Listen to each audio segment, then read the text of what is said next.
Morning news India में आपका स्वागत है। मैं हूं अंबिका शर्मा।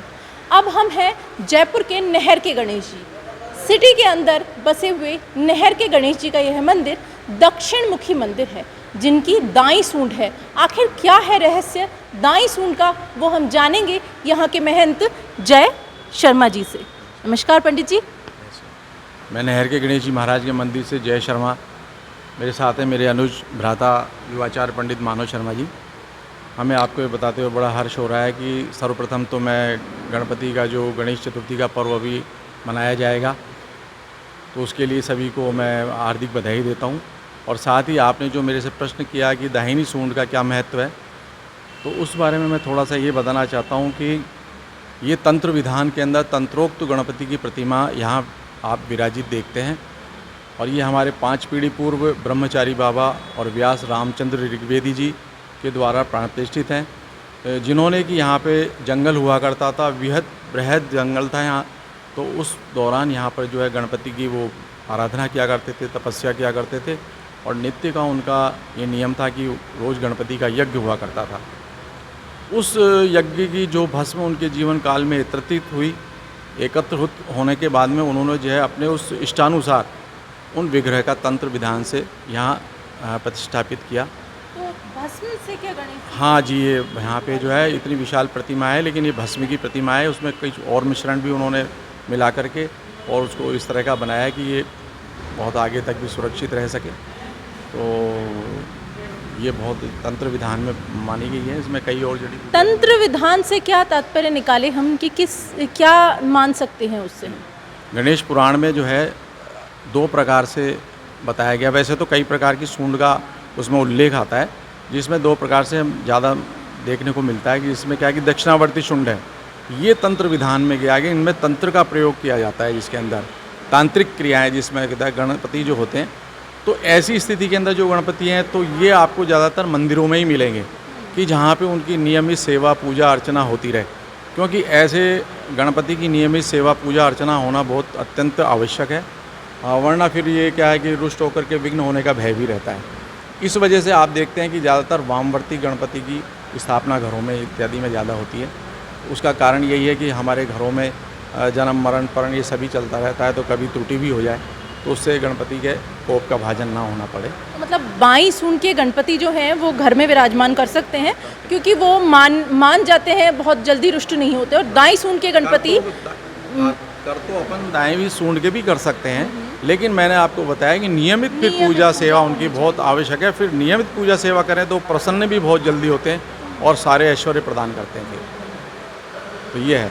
अब दाहिने भाग का मैं आपको थोड़ा सा बताना चाहूँगा कि हमारे यहाँ पे शास्त्रों में भी बड़ा इसका महत्व है। दाएं भाग को बड़ा शुभ माना गया है। जैसे कोई भी हम कल्याणकारी श्रेष्ठ कार्य करते हैं तो दाएं हाथ से आप देखेंगे कि आहुति देना, प्रसाद ग्रहण करना, आशीर्वाद देना, ये वामवर्ती हाथ से नहीं किया जाता है, ये दाएं भाग से किया जाता है। उसका एक और कारण है, क्योंकि अब जब आपने तंत्र किया तो हमारा ये तंत्र, ये शरीर भी एक तंत्र है।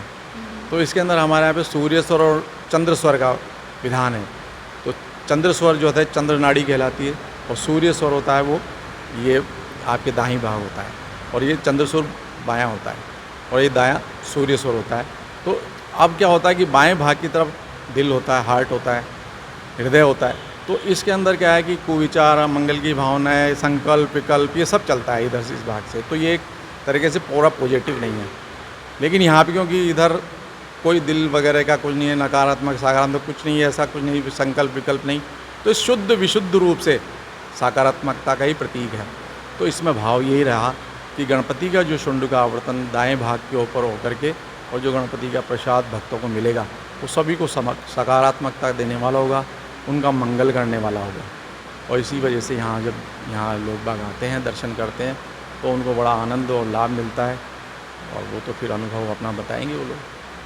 क्या खासियत यहाँ के गणपति के दर्शन करने वाले जो आते हैं वो लगातार यहाँ पर आते हैं, उनकी मनोकामनाएं पूरी होती हैं? कोई ऐसी खास मनोकामना भी होती है जो यहाँ पर आते ही पूरी हो जाती है, गणपति उसे पूरा करते हैं? देखो, गणपति प्रभु ऐसे प्रभु हैं कि आदमी तो हर एक की अपनी अपनी मनोकामनाएं होती हैं। तो इसमें तो ये नहीं कहा जाता कि भाई एक ही विशेष कोई मनोकामना पूरी होती है। मनोकामनाएं तो आप हृदय से अगर जुड़ जाएंगे तो बिल्कुल सब कुछ पल में पा जाता है आप इसमें। जयपुर की खासियत है कि रोजगारेश्वर महादेव और अपने बड़के बालाजी, मतलब कुछ कुछ ऐसी जगहों के नाम के हिसाब से या कुछ खास मनोकामना पूरी करने के हिसाब से भगवान के नाम भी रख दिए जाते हैं। तो वो भी और नहर के गणेश जी जो नाम पड़ा है यहाँ का, उसके पीछे भी क्या कोई खास मान्यता है? जी बिल्कुल, मान्यता नहीं, आपने अभी पहले कहा उसी का उत्तर आपने दे दिया वैसे, क्योंकि यहाँ पे स्थान विशेष के आधार पर जयपुर में आप देखते हैं कि अधिकतर स्थान का जहाँ देवालय हैं उनका उसी नाम पे नामकरण कर दिया गया है। अब जैसे ऊपर गढ़ पे हैं तो गढ़ गणेश हो गए हैं, खोले में है तो खोले के हनुमान जी होंगे, पापड़ के पेड़ थे वहाँ पे तो पापड़ के हनुमान जी कहलाते हैं। तो ऐसे ही यहाँ पे जैसे कि यहाँ पे वर्षाकालीन जो है बड़ी यहाँ पे मंदिर के सामने से नहर बहा करती थी और उस टाइम तो वर्षा बहुत ज़्यादा अधिक मात्रा में होती थी, तो महीने महीने भर तक यहाँ नहर बहा करती थी। तो इस वजह से कि नहर के किनारे होने के कारण नहर के गणपति इनका नाम हो गया। वैसे ये सिद्धि विनायक स्वरूप हैं, क्योंकि दक्षिणावर्ती शुंड है तो उनको सिद्धि विनायक स्वरूप माना जाता है गणेश पुराण में, और वामवर्ती शुंड वालों को संकष्ट नाशक माना जाता है। अब बात करते हैं संकष्ट चतुर्थी की। जब गणेश चतुर्थी की बात आती है तो उसे हम संकष्ट चतुर्थी भी कहते हैं। तो संकष्ट चतुर्थी पढ़ने का क्या खास कारण है? पौराणिक कारण है, उसमें आपने देखा होगा कि आपने उस दिन का चंद्रमा नहीं देखा जाता, उस दिन का चंद्रमा देखने से कलंक लगता है, ये पौराणिक महत्व है इसका। तो फिर दूज का चांद देखो, या टोटके और भी बताए गए हैं कि कोई दूसरा आपका जानकार आपके ऊपर आरोप लगा दे तो उससे वो टोटका ख़त्म हो जाता है। तो ऐसे कई विधान भी हैं, लेकिन ये पौराणिक कारण तो यही है कि उसको चंद्रमा को मतलब जो है मतलब वो कलंक लगा था। हाँ, तो इस वजह से जो है इसके अंदर माना जाता है कि जो है उस दिन गणपति के संकष्ट और नाश करने वाले हैं, सभी का नाश करते हैं। उस दिन चंद्रमा का विधान है कि नहीं देखा जाता। गणेश चतुर्थी को लेकर के किस तरीके की तैयारियां यहाँ पर चल रही हैं? हमने देखा यहाँ पर अभी पट भी बंद हैं, 2 दिन तक, अगले 2 दिन तक यहाँ पर पट बंद रहेंगे। तो कैसी तैयारियां अंदर मंदिर में चल रही हैं, उसके बारे में थोड़ी जानकारी दीजिए। आप देखिए ये आज गणपति के विग्रह का संपूर्ण चोला उतरा है। चोला उतार करके यहाँ पे दर्शनों के लिए रखा जाता है। ये 2 दिन यहाँ पे रहेगा जब तक श्रृंगार नहीं होगा गणपति का। तो हमारे यहाँ पे पारंपरिक विधान है मंदिर परिवार के द्वारा। आज हम 5वीं पीढ़ी में हैं, तो 5 पीढ़ी से अनवरत यहाँ पे क्या है कि गणपति का जब 2 दिन पट मंगल रहते हैं उस वक्त हमारे यहाँ पे गणपति हमेशा हर वर्ष जो है पूर्ण श्रृंगारित अवस्था में रहते हैं। जहाँ जहाँ थोड़ा सा सिंदूर का रहता है जगह वहाँ पे ही लेपन होता है, बाकी संपूर्ण सिंदूर का चोला और नवीन श्रृंगार ये गणपति के जो गणेश चतुर्थी होती है उसी वक्त यहाँ पे किया जाता है। और इस वक्त 2 दिन का जो आप कह रहे हैं कि भाई पट मंगल रहते हैं और चित्र दर्शन होता है, उसके पीछे विधान हमारे यहाँ पे यही पूर्वजों का रहा है कि और क्योंकि हम यहाँ पे सकारात्मक भक्ति है ये, क्योंकि हम जब भी विग्रह की इत्यादि की पूजन इत्यादि करते हैं तो वो सकारात्मक विग्रह की पूजा जो करते हैं तो वो क्या है कि आपके साकार भक्ति में आती है।